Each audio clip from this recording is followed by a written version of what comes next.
नमस्कार। स्वागत है आप सबका राजनीति के इस अखाड़े में। मेरा नाम है अजय सीतिया। मित्रों, अरविंद केजरीवाल का ड्रामा फिर से शुरू हो गया है।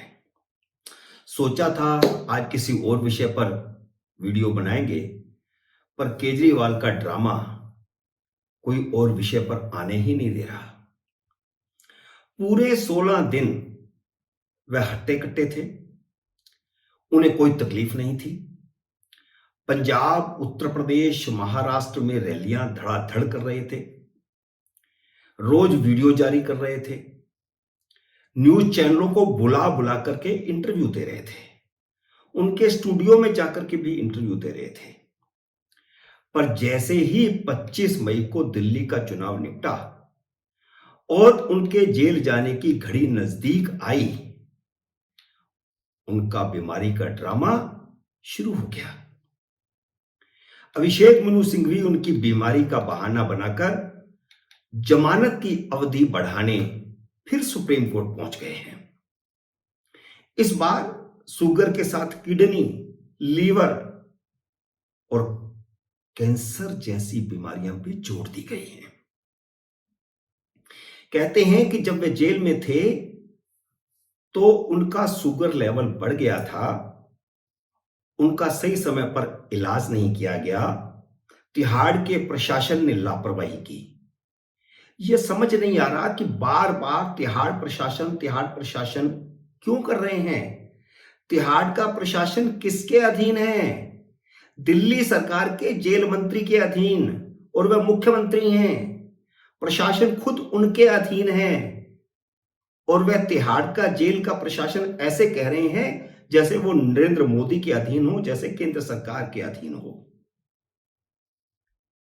अगर उनकी बीमारी इतनी ही गंभीर हो गई थी तो उन्हें जमानत पर आते ही चुनाव प्रचार को छोड़ देना चाहिए था और अस्पताल में भर्ती हो जाना चाहिए था।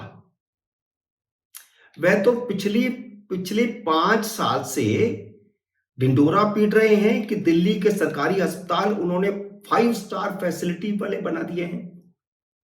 इतने बढ़िया हॉस्पिटल थे तो वह वहां से रोज वीडियो जारी कर सकते थे, वहीं पर भर्ती हो जाते। अब अचानक बीमारी इतनी गंभीर कैसे हो गई? लेकिन कोर्ट से जमानत के लिए अपनी मेडिकल रिपोर्ट भी उन्होंने एक प्राइवेट हॉस्पिटल से बनवाई की है और अपनी जमानत अवधि बढ़ाने के लिए प्राइवेट हॉस्पिटल की रिपोर्ट को नत्थी किया गया है। और दुनिया भर में ढिंढोरा पीट रहे हैं कि दिल्ली सरकार के हॉस्पिटल ऐसे बना दिए हैं जैसे 5 स्टार होटल हो, बेहतरीन वर्ल्ड क्लास फैसिलिटी, और अपने टेस्ट डॉक्टर अपना टेस्ट नहीं कर सकता उनका, मुख्यमंत्री का। उन्हें नटवरलाल ऐसे ही नहीं कहा जाता। आजकल उनकी तुलना चार्ल्स शोभराज से भी हो रही है। नरेंद्र मोदी ने तो उन्हें अनुभवी चोर तक कह दिया है। इसीलिए वे बार बार ताल ठोक करके कह रहे हैं कि शराब घोटाला हुआ ही नहीं, क्योंकि पैसा बरामद हुआ ही नहीं। उन्हें पता है कि भ्रष्टाचार के सबूत कैसे मिटाने हैं और जमानत कैसे लेनी है। सुप्रीम कोर्ट ने उन्हें कहा था कि वह शराब घोटाले में के बारे में कुछ नहीं बोलेंगे, लेकिन वे लगातार शराब घोटाले को फर्जी कह रहे हैं। कोर्ट कह रही है कि 338 करोड़ रुपए का घोटाला पकड़ा गया है, उसका मनी ट्रेल मिल गया है, और ये कह रहे हैं कोई मनी ट्रेल नहीं। चुनाव प्रचार के लिए हेमंत सोरेन जमानत नहीं करवा पाए थे, लेकिन केजरीवाल की जमानत हो गई। इतने बड़े नटवरलाल हैं वे। उन्हें पता है कि जमानत का एक्सटेंशन कैसे लेना है, इसलिए बड़ी बड़ी बीमारियों का हवाला दिया गया है ताकि जज डरकर जमानत दे दे। सिसोदिया और जैन को बीमारी के बहाने जमानत नहीं मिली। हां, जैन को एक बार अंतरिम जमानत मिली थी, उसे वह बढ़वाने के लिए जब सुप्रीम कोर्ट गए थे तो सुप्रीम कोर्ट ने उनके पकड़ करके जेल में भेज दिया था। हो सकता है केजरीवाल के साथ भी ऐसा ही हो। सेम टू सेम वही स्थिति है।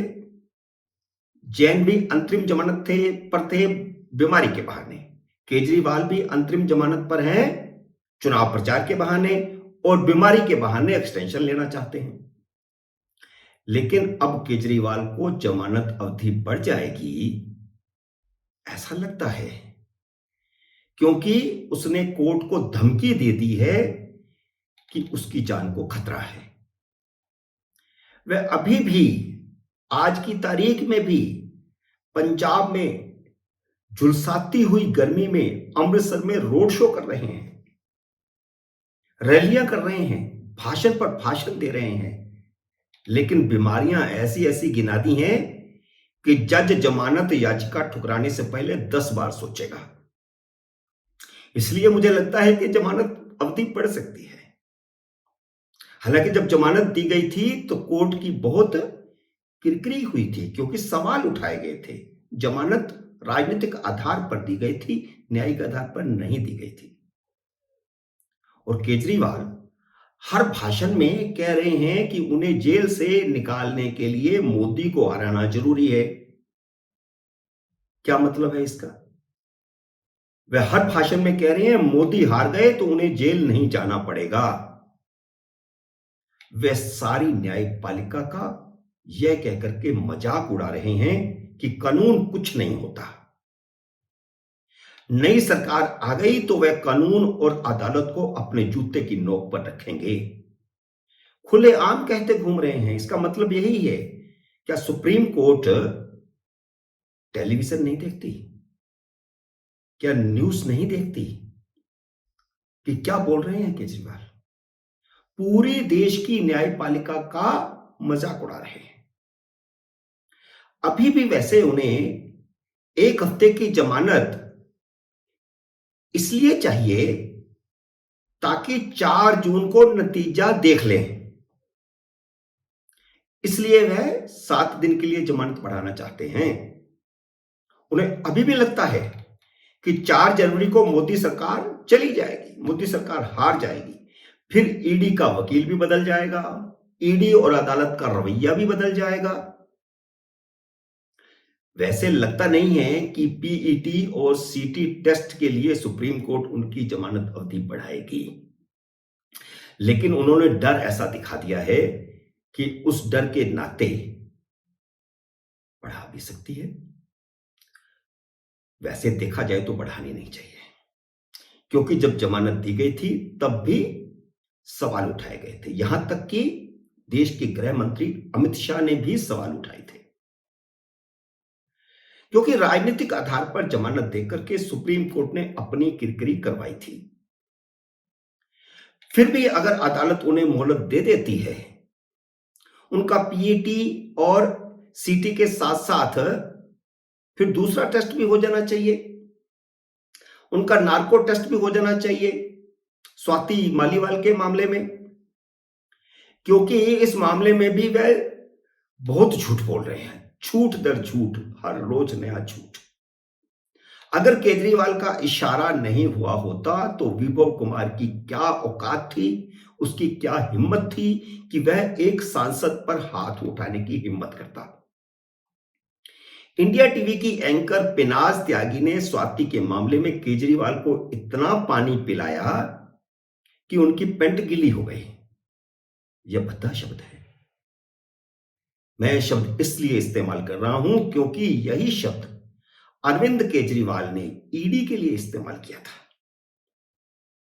केजरीवाल कितना ड्रामेबाज है वह उस दिन भी दिखाई दे गया था जब पुलिस ने कहा था कि वह स्वाति मामले में उनके मां बाप से पूछताछ करेगी।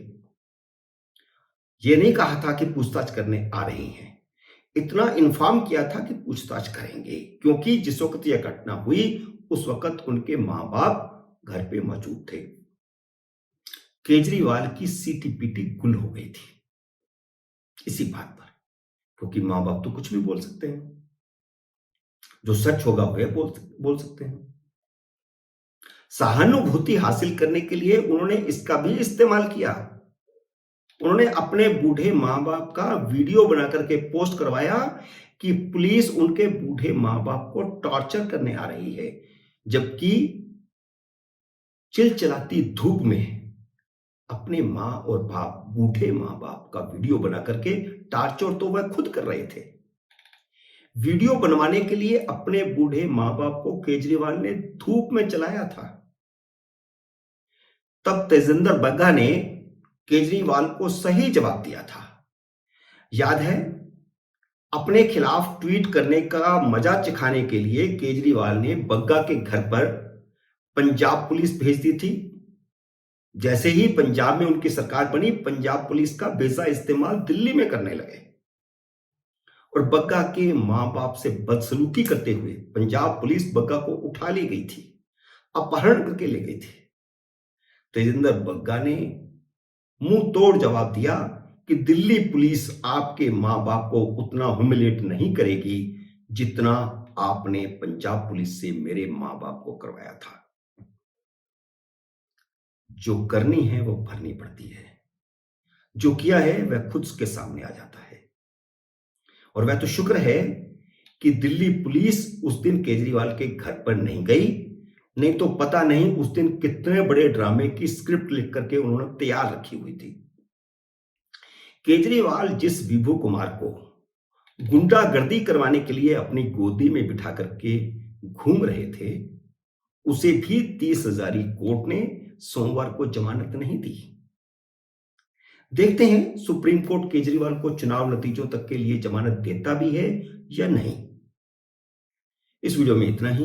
उम्मीद है मेरा ये वीडियो आपको पसंद आया होगा। इसे लाइक और शेयर कीजिए। अगर आपने मेरे YouTube चैनल को अब तक सब्सक्राइब नहीं किया तो कृपया सब्सक्राइब करके अपना आशीर्वाद दीजिए।